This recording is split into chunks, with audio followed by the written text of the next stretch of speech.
Hey everybody, it's Earl Harville of Earl Harville Vox Studio coming to you. Today, we're going to take a look at exercises for dynamics, doing crescendo decrescendos in our vocal exercises. A very well-known traditional exercise is called the messa di voce, and it is basically a crescendo decrescendo exercise on a single tone, like so.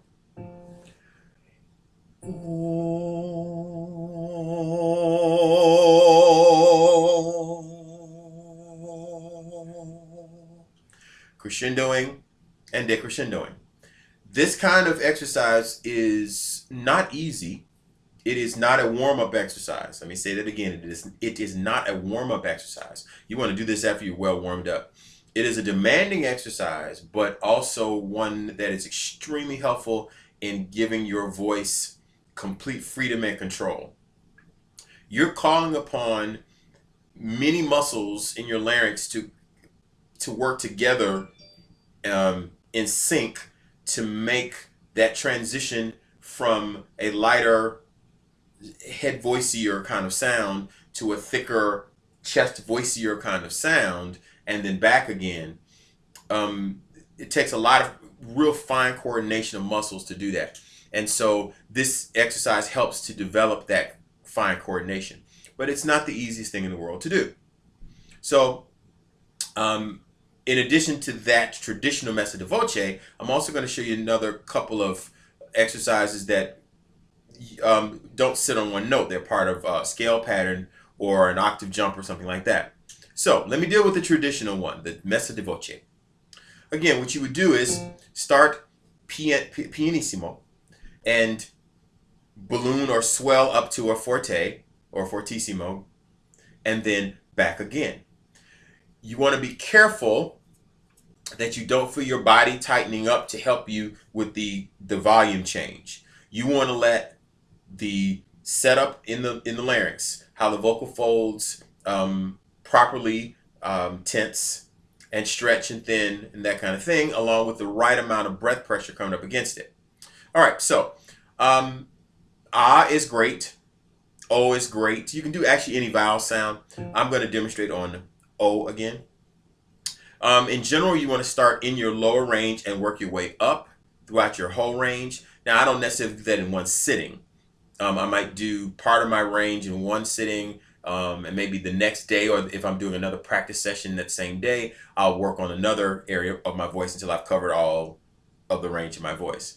I'm going to start down on C3. Very comfortable in my speaking range.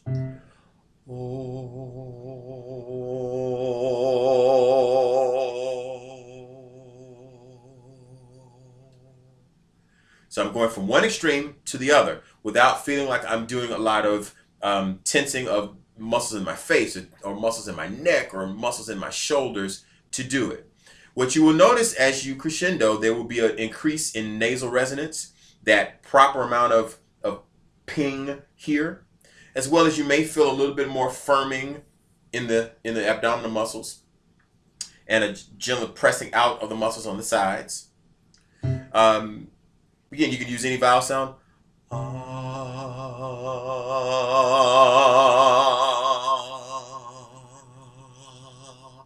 It's best if your vibrato can spin freely as you do it, because that's another sign that your attempt to do this is a free one and there's not a lot of pent-up tension. Again, you want to move from your low range through the upper part of your chest voice into your middle voice and then into your head voice. So here at middle C, that's upper chest for me as a bass baritone.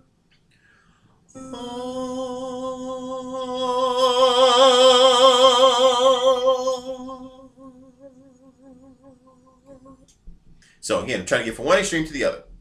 Here is at my second bridge, B flat. So I'm going from middle voice into head voice.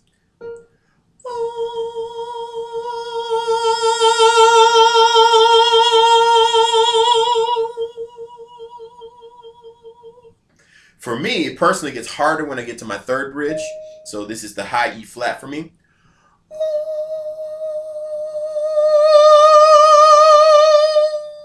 and coming back is really difficult for me. So I always have to work on that area quite a bit. So again, as you get louder, you're going to start to notice a more increase in that feel of nasal resonance, and you may be aware of the firming of the support muscles as you do it. Now, what I've been doing a lot with my students, we'll use a scale pattern. Let's say we say over and over again, and what we'll do, we'll say it 3 times, a crescendo and or decrescendo as we do it. So one way of doing would be over and over and over and over and over and over again. Well, we just do a crescendo. We can do it the opposite way. Over and over and over and over and over and over again. Or just do a decrescendo. Or I could do both. Over and over and over and over and over and over again. I could do it. Here is me going from my middle into head voice. Over and over and over and over and over and over again. Over and over and over and over and over and over again. You could do an octave jump pattern.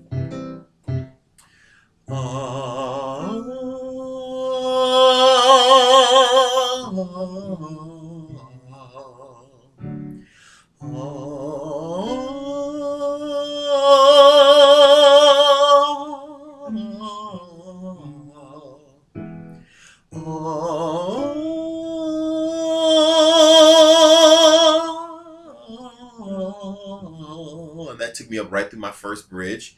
If I'm being, adventurous and I'm trying to get to my upper range.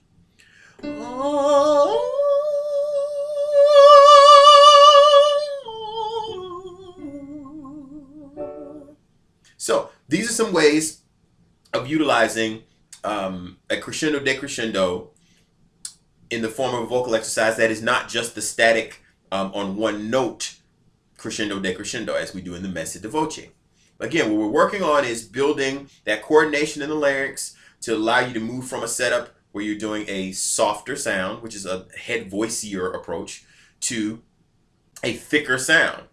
And then finding the proper balance of air so that that goes smoothly and you don't ask for compensatory muscle stuff happening in your face, in your neck, in the muscles on outside of your larynx or in your shoulders. So give those a try. Again, those are not warm-up exercises. They are to come after you've already warmed up. And then you can go into those and try them out. All too often, we kind of forget that dynamics is such an important part of music. And it's also an important part of our technique. We want to be able to move from loud sounds to soft sounds and vice versa smoothly without hiccups. Don't be surprised when you first do some of these exercises that things feel imbalanced. It takes a little while to get that coordination really in place. If you got any questions, you can always contact me at my studio, Earl Harville Vox Studio. You can call 562-387-8025 and leave a voicemail. Or you can email me at earlharvillevox@gmail.com. That's earlharvillevox, VOX, @gmail.com. Have fun and keep singing.